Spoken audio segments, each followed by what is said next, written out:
Welcome to Dental Business RX. Practice success in 30 minutes or less. Thank you for calling ABC Dental.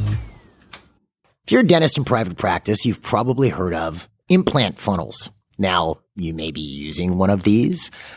Maybe you've heard of them and you have an idea of what they are, or maybe you've just heard of them and you have no clue exactly what it is. Well, I'll tell you this. An implant funnel can be an extraordinarily useful and beneficial addition to your practice if it is handled correctly.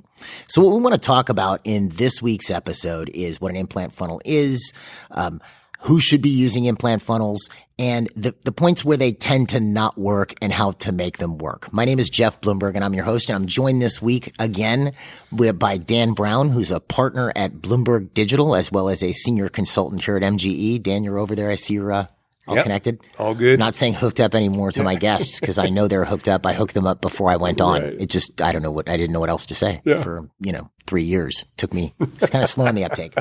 Anyway, so I'm actually excited about this one because, we talk to clients about this a lot, and there's a lot of offerings for implant funnels now.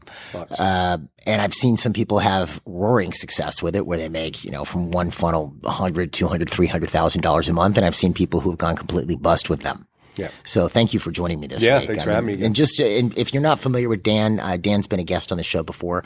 Dan is sort of a resident marketing expert. Dan knows everything, marketing period, but definitely specializes in the dental space with his company Bloomberg Digital, as well as here at MGE when he lectures at our MGE New Patient Workshop. I'll put a link to that on the episode webpage. It's my shameless plug. Anyway, so Dan, why don't we start off with explain to everybody what an implant funnel actually is and how it works. Would you mind doing that? Sure. Cool. So it goes into, let's talk about a marketing funnel. So a dental implant funnel is a marketing funnel for implants. You could have a marketing funnel for Invisalign. But what is a funnel? So a marketing funnel is, and really get the picture of this. You got a funnel, the big parts at the top, the small parts at the bottom. Okay. You're going to get a bunch of leads, people who respond to a paid ad. It could be a Google paid ad, a social media paid ad on Facebook, Instagram, TikTok.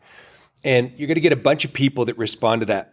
And then they're going to go through a process that filters them. What's their interest level of, what's the problem? How big is the problem to them? How is it affecting them adversely, either aesthetically or function or both?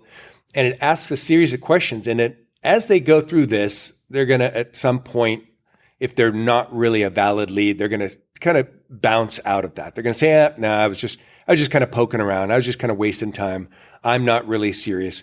The funnel is actually trimming down the noise that you might get from traditional paid ads. Okay, so and it also asks financial questions in a lot of cases at too, the right? end, yeah. So let's say I have missing teeth is my ad, right?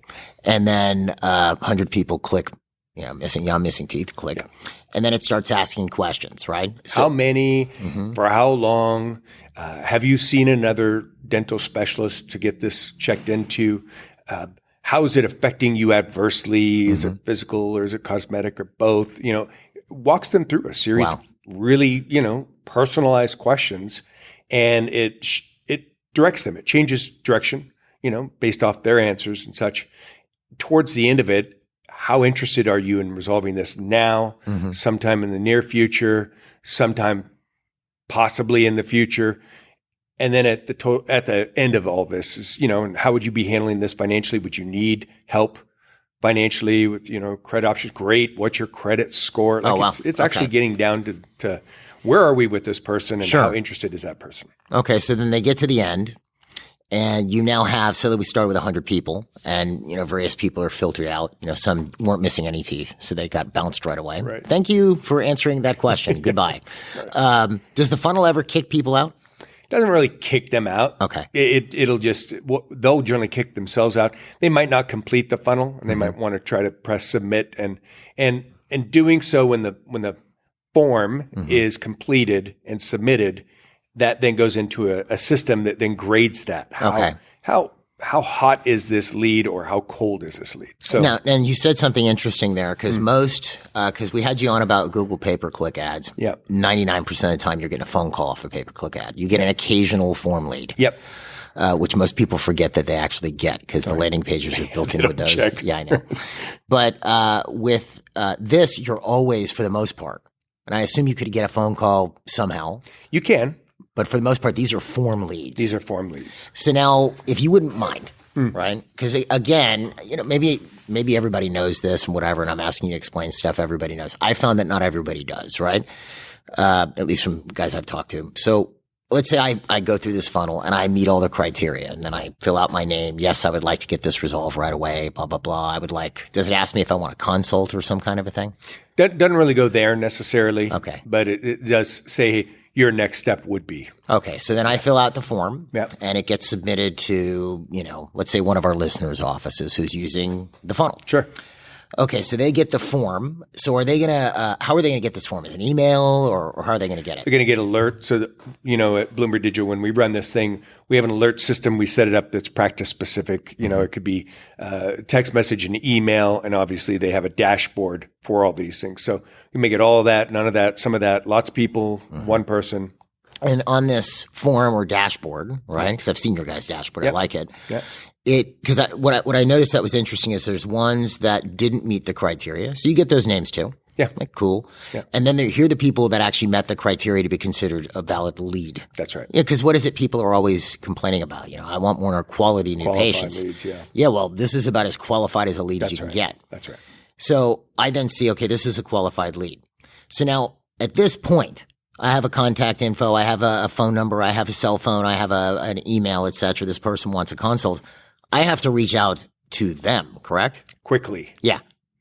Okay. So then I have to reach out, call them in, bring them in, etc. Yeah. Okay. So that's the basics of what a funnel is. That's right. Okay. And you could run funnels on more than implants. You could do them, as you were saying, on Cosmetic, Invisalign.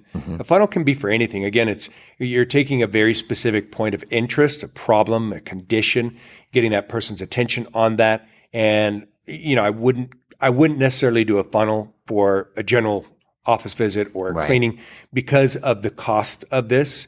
To get a lead, it should be a higher ticket item. So then we're doing funnels for implants, Invisaligns, FMR cases, smile That's makeovers, etc. That's right. Okay. Yeah. So now, who should be using one of these? Like what kind of a dentist? I mean, not what kind of a dentist, probably the wrong way of saying, but what type of an office should be using? It's actually a really good question. So this is, a person who's like, listen, I restore implants, but I don't place them. I send them out, or I bring in an oral surgeon. I wouldn't necessarily go there because of the cost of this process. Okay. Margins can be tight if you're paying somebody, a premium to do that work for you. I would say if you are doing single implants, multiple implants, all on 4, all on X, full arch cases, that would be our target for a dental implant funnel. Got it. So it would be something you'd want done in my practice. That's right. So if I told you I'm sending people out to get to the oral surgeon or the perio to get an implant, Wouldn't really make sense. Okay, because I'll find that organically in my patient base. Yeah. Got it. Okay, so that's who should be using it. Yep. So this thing produces a form lead. So now, I know, and we were talking about this before the show, and I asked you, what's the average acquisition cost for this, right? I was hesitant. You were hesitant. You were going to tell me. I'll tell you, but not that. Yeah, but so, and let's talk about this for a second. When I say acquisition cost, there's different ways of looking at it, right? So there's cost to get a lead, like cost for a call. Yeah. And then there's cost for a patient's butt in the chair. Right. Right. So both of those things have different factors that influence them. So if I'm doing Google pay-per-click, cost for a lead is completely dependent on my pay-per-click campaign. Right. That has nothing to do with me yet. Correct. Right. Because it's, was the ad good? Was the landing page good? That's Did right. the person click, et cetera? Did they call? That's right. Cost to get a new patient has a lot to do with the practice because now I have to get this person to show up. That's right. Right. And obviously how you determine that cost is you look at how much did you spend and how much did you get. So if I spent $1,000 on Google pay-per-click and I got 5 leads, I'm spending $200 a lead. That's right. So what is the cost? I know you were hesitant to say this for a lead from an implant funnel on average. Yeah. So I'll first tell you why I was hesitant. Not because I don't think it's a great value. The reason I'm hesitant is a lot of people who don't do paid ads, they don't do online paid ads, or they don't understand this process. they freak out a little bit when they hear these price tags, you know? So it could be anywhere between $500 and $800. This is for not a patient, for a lead. This is for that lead. Okay, so let's now everything has to be in proper frame of reference. Right. So if I'm doing all Onyx cases, so my cases are anywhere from $25,000 to $60,000, and I spend $500 for a lead, that's awesome. Makes all sorts of That's sense. an incredible. So that makes sense. If If it wasn't that big of a case, you know, even a few $20,000 implants, case, or $10,000 case, it still makes sense there too. And on top of that, this person is not just someone who called in after they saw my sign, or, you know, they saw a dentist near me and they called my practice. This is somebody who's been pre-qualified. That's right. That has the problems that I'm looking to resolve. Yeah. And has the financial means to address those problems and the willingness to address those problems. So this person's ready to go.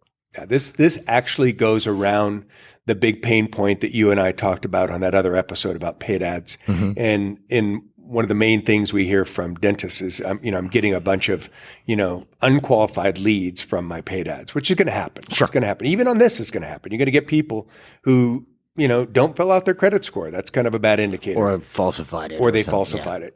You will get some of that. But what this is doing is this is narrowing down the number of people who come through, and that person is a distilled lead. It's not a verified new patient that's going to do a full arch case, but this is far, far more likely. Right. Yeah. So I'm the quality of the lead I'm getting is great. It's great. Okay, so it's $500 to $800 to get this name. Yeah. Which brings me to my next question, because one of the things we wanted to talk about is where this tends to fall down. Yeah. So, because then we want to talk about how to resolve it. So, if you've got a client on the implant funnel, let's say you've got me, and I'm a dentist, and I'm doing your implant funnel, and I don't feel like I'm getting any new patients from it. Dan, I'm not getting any new patients, right? What would be how would you kind of address that? What would you look at first? Yeah, first thing is the same thing we talked about in the other episode, is that when you hire a marketing company or you employ a marketing channel, whatever channel, postcards, anything, the client that says, I've hired that company, now where are my new patients? That viewpoint is a death viewpoint. Right. Because I have to look at it, if whether I'm hiring an outside vendor or bringing in an employee, it's someone that I have to manage to some degree, and I have a degree of responsibility and accountability. Just as if that person was, or that company was, your team member that you were employing. Right. Ultimately, you have the responsibility. You have to do everything you need to do now to make sure that everything's set up and on your end, and that your team is ready for that. Because this is a different lead, and we can now talk about the next step, but that's orientation, ownership. I'll rephrase the question, probably a better way of saying it. So let's say we're working together, and I'm not getting as many new patients as I wanted to, or you're not happy with the number of new patients I'm getting.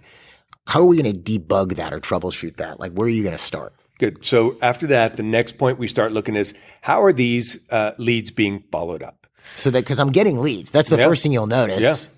I most likely is because I know all the guys you've worked with get leads. That's right. So now you say follow up. Talk about that a bit. Okay. So when you take a look at, and it's a magnificent study that had been done on e-commerce. So e-commerce is anything where, you're making an order without a person or a customer representative involved. You're just online. But where there is a point where there needs to be a customer representative or client representative or patient representative in this case, somebody says, okay, I'm interested. Your response time is so important at that point. So what's the best response time? Like right then, like within a minute. Now, not many practices can guarantee that. So you're saying I get this email, ding, I have a lead. You Ideally, we just call that person right away. Okay. Right then.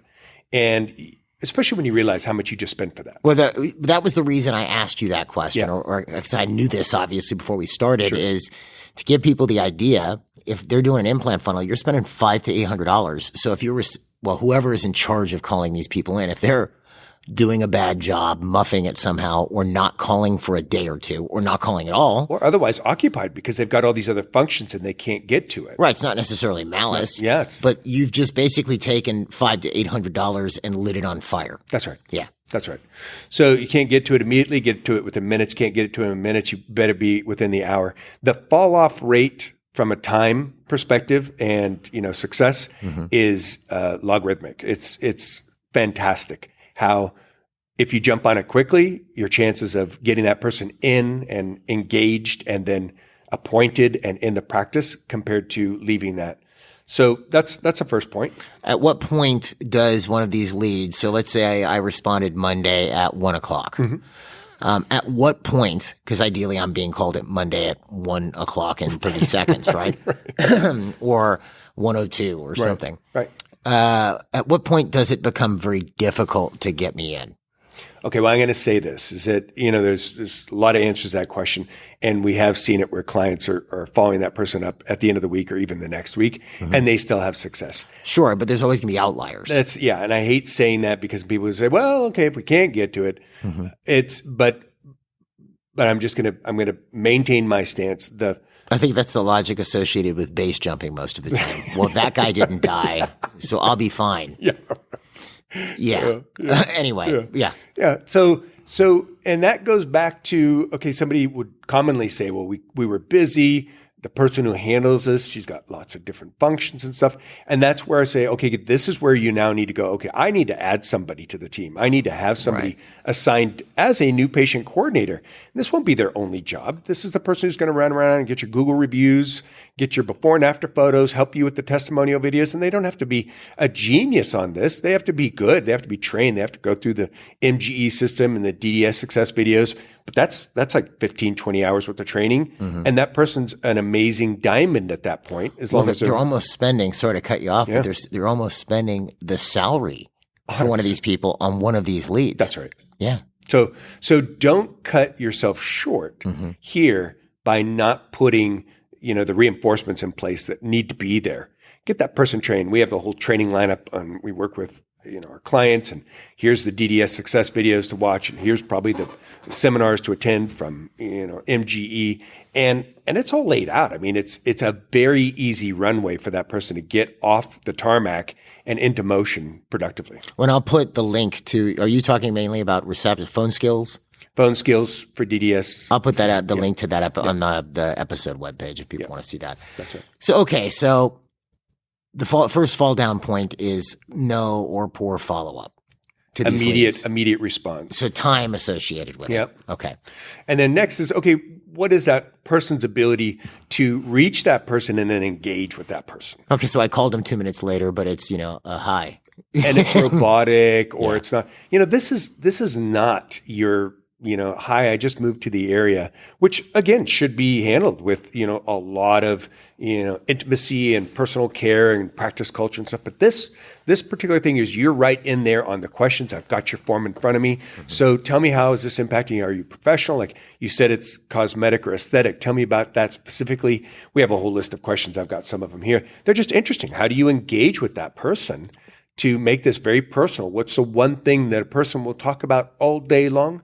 Themselves and their problems. So if you wouldn't mind, right? Because you have a whole, I see you have a whole questionnaire here, and that's available for download to the listeners, right? And what is that thing called? So I've got a couple things. The one I've got here right now are sample questions to ask patients about their dental condition. All right, so we'll have that one as a download, and then did you have another download as well? I do. I have top dental implant marketing mistakes. Okay, so we've got both of those. Yeah. So you've got those as free downloads from Dan, which is awesome. Yeah.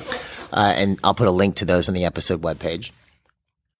So, but if you wouldn't mind, so walk me through this. So I've just responded to your implant funnel at 1 o'clock, and you're calling me now at 1:01. How is this conversation going to go? Good. So I've got your form in front of me. So I see the information, and I can go through this information very quickly. I'm familiar with it. I understand how to read that form. It gives me an overview of your condition, one tooth, how many teeth, for how long, how is it affecting you and impacting you? And then I'm going to say, Jeff, hey, I just got your form. Thank you for completing our survey online. I've got a couple questions for you. Do you have a minute for me? Sure. Great. So I'm going to ask a couple different questions that are based off this sheet right now. And so I'm going to probably tailor these questions to this patient's form. Right, which we don't have a form. So, right. Yeah. So, but some of the questions. Can you describe what specific issues you're currently experiencing with your teeth and how are these affecting you adversely? I'm just missing a few, and then I'm about to lose another one, and it's starting to look real bad because it's a front tooth and blah, blah, blah. Good. Which I'm not really, just so you know. Right. My teeth are pretty, anyway, whatever. Yeah, pretty good. Yeah. Good. And so, Jeff, those teeth that you're missing, is that from an accident, or is that over time? Can you give me Nah, it's just been over time. Gotcha. Okay, good. Good. And what prompted you to look into dental implants now? I've been thinking about this for a long time, and I finally decided I need to do it. I just need to do it. I got to bite the bullet and just do it. Well, I can't bite right now, so I don't have teeth. So there you go. Understood. Understood. And then I might ask specifically, because I kind of know where these teeth are and such. And Because I would have answered that in the funnel. could be. And then are there any areas where you feel pain when you chew? Yeah, probably in the back of my mouth on the right side of my face. Okay. Yeah. Upper or the lower side? I don't know, just the right side. Gotcha. Okay, good. Good. And have you noticed any teeth shifting or moving out of place? What do you mean shifting? You know, like the teeth don't look straight anymore. They seem like they're in a wrong position. You mean like they move if I touch them? That could be, or they just seem a bit, awkward, or they're not. I don't see anything really shifting. I know that I got this one that's loose. Yes. Yeah. Gotcha. Okay, good. Which one is that? The one in the front on my left. Okay, good. And do you have any difficulty biting or chewing certain foods? Yeah, Okay. It's yeah. What foods are you seeing that with, and what foods are you given a miss that you kind of miss seeing or chewing? All right, so you actually even get into the foods on this. 100%. Oh, it's great. Yeah, So 100%. I can't have a steak. I can't have this. I can't. So we get into this. And I might ask, for how long has that been? And is that an important thing to you? The person might say, oh, no, listen, I just put all my food in a blender and I'm fine with that. it happens. And we're not going to be talking about, don't you miss steak? But the person could be saying, like, it's been 10 years since I bit into an apple. And, that's a horrible thing for me. So now what's interesting as you're doing this, so obviously, and I know you have a lot more questions. We could probably do a whole episode just on this in and of itself. And we will have that as available for download, which is awesome. Thank you for that. Again, on the episode webpage. But the thing I'm noticing as you're doing this is whoever's making these calls can't be doing anything else. This is a conversation. This conversation. This person is not handling incoming patients, outgoing patients, other phone calls. This person has, I would have a little flag on this person's desk. When that flag is up, this person is off limits. They're in a bubble. Do not disturb. Well, and this makes sense because the clients that I've seen that are really utilizing funnels pretty hard usually just have staff who there's treatment coordinators who will do virtual type stuff, which I talk a little bit about. Yeah. But then the sort of the initial contact point, whatever you want to call that person, the appointment setter or the new patient coordinator, whatever we call them. Sure. That person's usually not even anywhere near the front. That's right. They're in an office, in the back of the office or upstairs or something making these calls because you have to be distraction free while you're doing this. 100%. Yeah. Yeah. And then, we get into these questions. If you look towards the bottom here, it's how is this impacting this person on a daily life basis?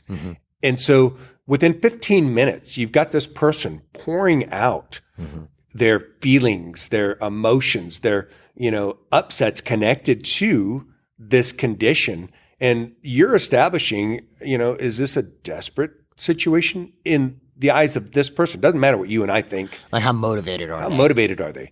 And so from there, we're going to do one of two things.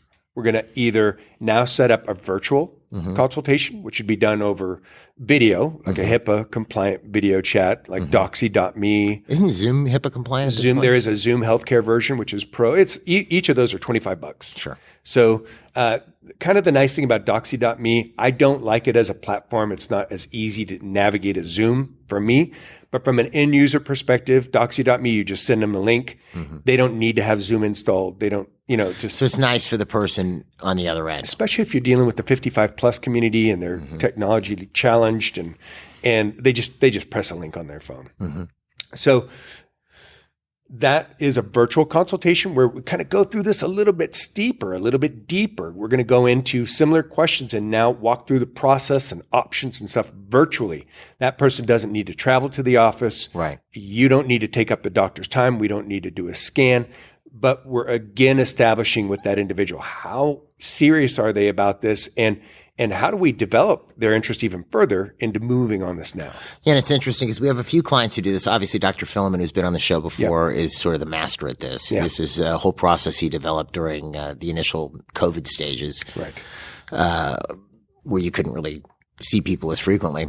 And I know that most of his consults are virtual. I mean, he does incredible numbers. He does great, huge cases, beautiful office. But now let's say I'm just starting with a funnel. I'm occasionally doing the full arch case. I'm doing a good amount of implants, but it's not like I'm, doing 500 full arch cases a year or 200 full arch cases a year. Right. Would you recommend that I'm bring these people in the office initially? I would, but I would also say have at the ready both options, because a person may not be able to get to your office in the next couple of weeks. Time is of the essence here. And I plan on having Dr. Filament on. We've been talking about having him come on and talk about his virtual consult process. Yes. Right. And it was funny because he also, well, this, he lectures at the MGE Communication Sales Seminars. Yeah. And, he was talking about the sort of the sales process in a practice. And, he asked me, do you mind if I go over the virtual process with the attendees here? And I said, well, first make sure they get the regular process, because I don't want to, obviously if someone's doing 50, 60,000 a month, the idea of virtual process and having a, humongous office, that isn't real to them. That's yet. Right. And it's a whole new thing that it you have is to a learn. whole new thing. Right. So let's say I'm that guy. I'm doing implants. I'm doing 150, 200 a month. I want to make my funnel work for me. Yeah. We'd most likely steer that guy to bring people in initially. That's right. So the next step is then to set up their initial scan, because you responded to our survey online, you get a voucher where you come in and you get a full scan and an initial consultation with no obligation, and there's no fee. Yes, I've seen it free. I've seen it $59, $99, whatever. Right. Yeah. And so we're going to be applying that to your visit. And this is also a time to establish if they have not answered or were vague about their, how do you want to handle things financially if you want to go forward with treatment. This is the phone call to do that in. Well, and it makes sense because you've asked me all these questions about what I have going on. Yeah. And how I want to take care of these teeth. So obviously you're not doing it for free. Yeah. So it wouldn't be weird after we've been on the phone for 10, 20 minutes. Well, maybe not 20, 10 to 15. Yeah. For you to ask me, okay, good. So look, if we're going to replace these teeth, obviously that's not free. So how would you, obviously I can't. That one's a really interesting question. It's how it's structured or how it's couched is kind of towards this direction. So this is great news. Thank you for all your information. Now we'll establish a little bit more about dental insurance and stuff, but I will tell you this: most dental insurances view dental implants as cosmetic, right? So they're not going to generally recognize this. Most people who come to our office don't have a bunch of money in the bank, and they're not, so this is just, we're an everyday office that deals with, everyday Americans or Canadians or whatever. So would you need help financially, because we have a lot of financial plans? Would you be interested in finding out about some of our financial plans and ways that we can help our patients? Mm-hmm. Oh yeah, absolutely. I would need that. Great. Okay, good. So we'll do that. Roughly, do you know what your credit score is? Okay, because then you're trying to figure out where you're going to direct them and That's stuff right, like that. Right. All right, so we've gone through that. We've made their appointment. They come into the practice. Going to back up on that one. Go ahead. Yeah. Two additional things. So if they say, yeah, I know what my credit score is. I'm sitting at a pretty strong 580. Mm-hmm. So 650 or below is a concern. So, okay, good. So that's understood on that. Now, normally the financial institutions we work with are going to, require like a 650 or above. And even then it's no guarantee, but might there be somebody that could help you from like a co-signing perspective, or somebody that might be able to help you with this treatment? This is a time to have that conversation. Mm-hmm. And if so, oh yeah, well, listen, my husband, he's got amazing, my mom, great. Can we have your mom accompany you?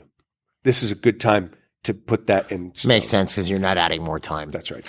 And lastly on that, is there anybody else that might be involved in the decision-making process? Say we didn't have that come up on the credit score. Right, because you want to make sure the spouse is there. Spouse, decision maker, et cetera. Mm-hmm. Great. Can we have that person come along with you? So that's appointment setting. Now they come into the office. Now game on. Now the practice does what it normally does on this from a diagnosis perspective, and then a treatment coordination. And this is, again, where Bloomberg Digital gets to cheat, because we work with MGE clients who have gone through the ABC communication sales training, and they know how to present treatment and, get acceptance. So, but if you don't have that component in place, if you don't have great treatment presentation and know how to overcome objections, all that money spent, this is where it's going to fall through the holes. Well, it's interesting because you look at the various failure points. So if you're not getting leads, that's the marketing organization, which I know you guys don't have that problem at all. Correct. So guy gets leads or girl gets the doctor's getting leads. So then the next point it falls down on is because this is not a call-in lead where the patient's calling off a Google ad.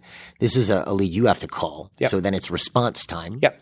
And then from there, it's the person calling. Can they actually handle this person correctly to make an appointment? And you've got some very cool questions on there, which is cool that they can use. Yep. So then, all right, we've set the appointment and they come in. Now it's really on the doc and the treatment coordinator. That's right. Can they close? That's right. You know, assuming the doc has the clinical skill in order to do this, which hopefully they do, or they wouldn't be using an implant funnel, hopefully. Yeah, or they have a case that they are going to have to get some specialty help. Sure, and that's okay. That's too. fine. But I mean, I wouldn't be doing a funnel if I didn't place implants. That's right. But, and this is an interesting point. So I was talking to a doctor, one of our clients from Texas, you know who I'm talking about. Mm-hmm. And that was sort of how he explained MGE to people. Like, look, I spent a ton of money on CE. I've learned to place implants. I do this, I do that. But then what was frustrating to him is no one would buy it. So he'd want to do all these cool procedures. Patients are like, nope, just want to do what insurance covers. Sorry about that. Right. Because then it's good to know how to do these things. You want to be the best doctor you can be, which is really your first priority. Right. Standard care. But then if you can't get the patient to understand and accept that care, it's pointless. All dressed up and nowhere to go. Right. Well, the good news is that part of that process is so fast for people who've gone through clinical training, our doctors who've gone through this, that education process. If you could do that, you can also learn these skills. Oh, absolutely. In a blink of the eye. 9 days, we can have a client close, at the MG Communication Sales Seminars, which again, second shameless plug of the episode. I will put a link to it. Yeah. Oh, heck yeah.